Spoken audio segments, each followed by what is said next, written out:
আল্লাহর জিকির। শ্রমিক যদি মালিকের অগোচরে কাজের ফাঁকি না দেয়, ওটাও আল্লাহর জিকির। কথা বলে, কোন ব্যক্তি যদি নিজেকে অন্যায় করার সুযোগ থাকা সত্ত্বেও অন্যায় থেকে নিরাপদে রাখে, ওটাও আল্লাহর জিকির। সম্মানিত ভাইরা আমার, সেই জন্য আমি আপনাদেরকে বোঝাতে চাই যে সাধারণত আমরা আল্লাহকে ডাকি মসজিদে গেলে, আমরা আল্লাহকে ডাকি একটু ওয়াজ মাহফিলে বসলে, কি আল্লাহকে একটু ডাকি মাদ্রাসায় গেলে, কি আল্লাহকে একটু ডাকি বা ডাকার জায়গা মনে করি ঈদগাহে গেলে।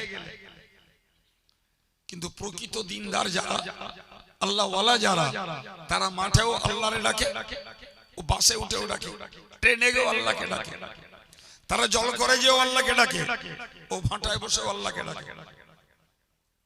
কোরআন বলেছে রিজালুল্লাহ তুলহিহিম তিজারাতুন ওয়ালা বাইউন। আল্লাহ বলেছেন মানুষের মধ্যে এমন কিছু মানুষ রয়েছে যে মানুষগুলো তারা এমন রীতির, এমন চরিত্রের, তাদের ব্যবসা বাণিজ্য কেনা বেচা কোনটাই তাদেরকে আল্লাহর জিকির থেকে উদাস বানিয়ে দেয় না। সবাই মিলে বলি, কথাটা বোঝাতে পারলাম? খোদা আল্লাহ দেওয়া ঘোষণা, রিজালুল্লাহ তুলহিহিম তিজারাতুন ওয়ালা বাইউন আন যিকরিল্লাহ। মহান আল্লাহ পাক বলেন একদল মানুষ রয়েছে যে মানুষগুলোকে ব্যবসা বাণিজ্য ক্রয় বিক্রয় তাদেরকে আল্লাহর জিকির থেকে উদাস বানিয়ে দেয় না।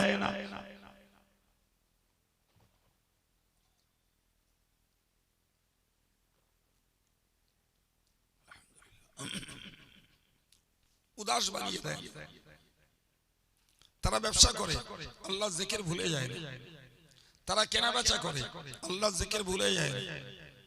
তারা তাদের কাজের সাইডে কাজে নিমগ্ন থাকে, আল্লাহর কথা ভুলে যায়, বরং জিকির ভুলে না।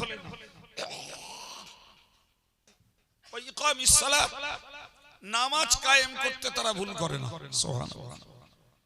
ওই ইতাইজ যাকাত, টাকা হয়েছে হিসাব কষে তারা যাকাত দিতে কুণ্ঠাবোধ হয় না। সুবহানাল্লাহ। শুধু ওই নয়, ইয়াখাফুনা ইয়াওমান তাতাকাল্লাবু ফীহিল কুলুবু ওয়াল আবসার। তারা অন্তরে অন্তরে এতটাই পরিমাণ ভীত হয়, তাতাকাল্লাবু, সেই দিনটাকে ভয় করে, তাতাকাল্লাবু ফীহিল কুলুবু ওয়াল আবসার, যেদিন ওই কিয়ামতের বিভৎস ভয়ে তাদের অন্তরটা বিচলিত হয়, চোখটা তাদের দাঁড়িয়ে যায়, ওই দিনটাকেও তারা দিলে দিলে ভয় করে। এই আয়াতটার অর্থ হলো যে জিকির করার জন্য আমাকে সংসার ত্যাগ করতে হবে, ব্যবসা ছেড়ে দিতে হবে, আমি সমাজের কাজ করতে পারবো না, কি আমি লেখাপড়া শিখতে পারবো না, কি আমার পরিবারের সেবা দিতে পারবো না, এটা নয়। বরং আল্লাহ বললেন তারা ব্যবসা বাণিজ্যে কাজে কামে মগ্ন থাকে, অথচ আল্লাহর জিকির থেকে তারা উদাস হয় না। তার মানে ওই কাজগুলোর ভিতর দিয়েও যথারীতি আল্লাহকে স্মরণ রেখেই তারা কাজকে সম্পন্ন করে। ওরাই হলো প্রকৃত জাকিরিন। খানিকক্ষণ জবানে আল্লাহ আল্লাহ করলাম, এর নাম জাকিরিন নয়, ওর নাম জাকিরিন নয়, বরং জাকিরিন হলো, জিকিরকারী হলো ওই মানুষগুলো যারা পৃথিবীতে যেখানে থাকে আর যে হালাতে থাকে তারা আল্লাহকে ভুলে যায় না। আলহামদুলিল্লাহ, তারাই হলো আল্লাহ জাকিরিন বান্দা। সম্মানিত ভাইরা, আমি অন্য কথা বলার জন্য আমার আলোচনার সূচনা করেছিলাম, সেদিকটাই আমি ফিরে যাব। এই পর্যন্ত আমি একটা কমপ্লিট সেন্স আপনাদের কাছে পরিবেশন করতে চেষ্টা করেছি।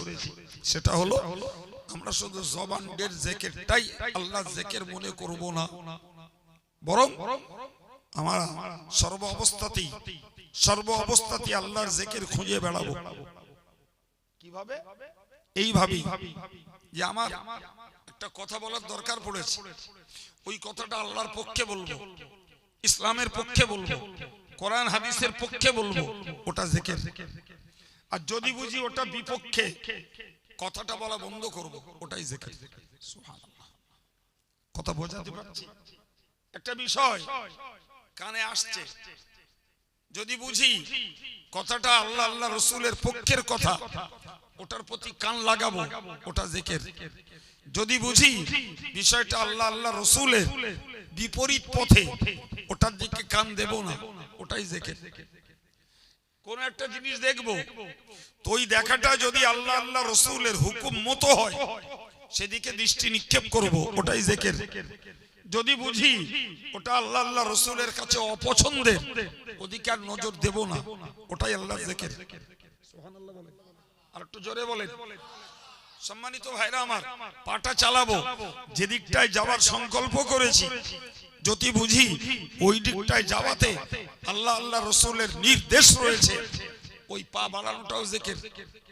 আর যদি বুঝি ওই দিকটায় যাওয়া আমার আল্লাহ আল্লাহ রসুলের নির্দেশ নেই, থমকে দাঁড়িয়ে গেলাম, বিরত হলাম, মুডটাকে চেঞ্জ করে নিলাম, বিপরীত দিকে রওনা দিলাম, ইউটার্ন, ওদিকে মুটেই নেই আমি আর, ওটাই আল্লাহ।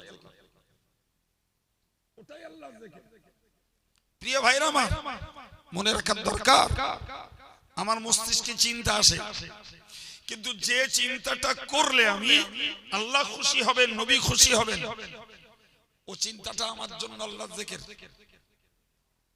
ফর এক্সাম্পল, আমি বিনা প্লেয়ারে আকাশ দাঁড়িয়ে আছে, ওটাকে নিয়ে ভাববো।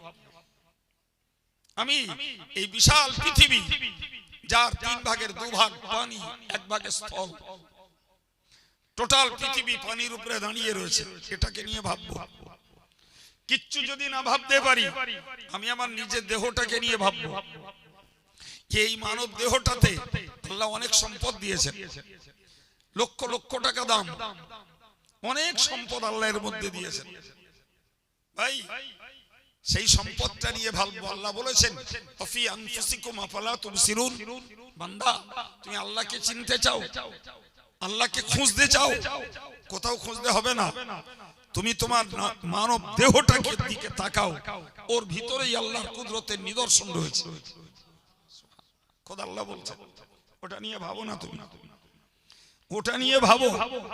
আমাদের অঙ্গগুলোকে আল্লাহ সেট আপ করেছেন, আমাদের অঙ্গগুলো ফোল্ড করেছেন, স্ট্রেট নয়।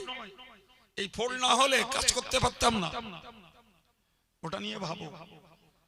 আমাদের এই এসির দ্বারা এই যতগুলো গিট আছে, প্রত্যেকটা গিটের ফাঁকে ফাঁকে আল্লাহ বুশের মতো এক প্রকার জেলি দিয়ে রেখেছেন, খটখট খটখট করে না। হার্ট অপারেশন হবেন, পাত থেকে এ পর্যন্ত এক্সট্রা শিরা দিয়ে রেখেছেন, যে শিরা কেটে নিলে কিচ্ছু হয়।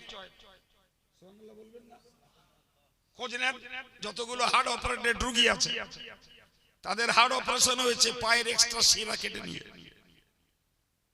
বিশ্বাস হয়? হ্যাঁ প্রিয় ভাই আমার, তো যদি মানুষ মানব দেহটাকে নিয়ে ভাবতো, অতি আল্লাহকে চিনে ফেলতো, অতি আল্লাহ পাকের অসাধারণ ক্ষমতা প্রতি তার দৃঢ় বিশ্বাস তৈরি হয়ে যেত। সুবহানাল্লাহ। সুতরাং এইগুলোর ফেকের, এইগুলোর চিন্তা, শুধু এইটুকুই ভাববো, আমার আল্লাহ কি অসাধারণ শিল্পী, আমার আল্লাহ শিল্প নৈপুণ্যতা কি বেনজির, যার মতো কারিগর, যার মতো শিল্পী সৃষ্টির ভিতরে আর কেউ নেই।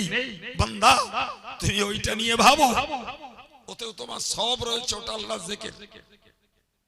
এমনকি সূত্র দুর্বল হলেও একটি বর্ণনায় এসেছে, তাফাক্কুরু সাআতিন খায়রুম মিন 60 সানাতান। তুমি একটা ঘন্টা নিয়ে আল্লাহর সৃষ্টি নিয়ে ভাবো, 60 বছরের নফল ইবাদতের থেকেও শ্রেষ্ঠ। একটু জোরে বলুন। আমাদের ভাবনা নেই, আমরা সুর শোনা পাটি, সুর শুনবো, জ্ঞান নেব না, কাহিনী শুনবো, জ্ঞান চর্চা করব না, আমরা জীবনী শুনবো, অতি সুবহানাল্লাহ বলে বাড়িয়ে বাড়িয়ে, কিন্তু ব্রেনটাকে সজাগ করব না, ব্রেনটাকে আমরা গবেষণার ব্রেন বানাবো না, আমরা আমাদের ব্রেনটাকে চিন্তার ব্রেন বানাবো না। এ বানাতে গেলে ভাবতে হবে, জ্ঞান নিতে হবে। ভাবতে পারছেন কত বড় কথা, কত বড় কথা যে কেউ আল্লাহ সৃষ্টি নিয়ে কতক্ষণ ভাবতে বললাম, কতক্ষণ বলেছি? 1 ঘন্টা। 1 ঘন্টা ভাবো যে চোখটা বন্ধ করে আল্লাহ সৃষ্টির চিত্রটাকে সামনে ভাসিয়ে ভাবো আমার আল্লাহ কি না করতে পারে, কি না করতে পারে।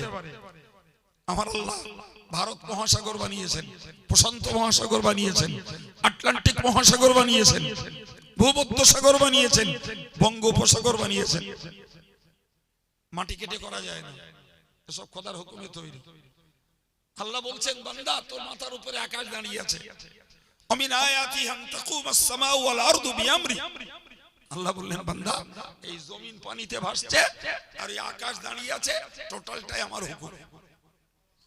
আর একটু চিল্লে বলে, আর একটু মহব্বত করে বলে, সবটাই কি আমি আল্লাহর হুকুমে রে বান্দা। আমার আল্লাহ অন্য আয়াত পাকে বলেছেন লাখালকুস সামাওয়াতি ওয়াল আরদ আকবারু মিন খালকিন নাস। শোন বান্দা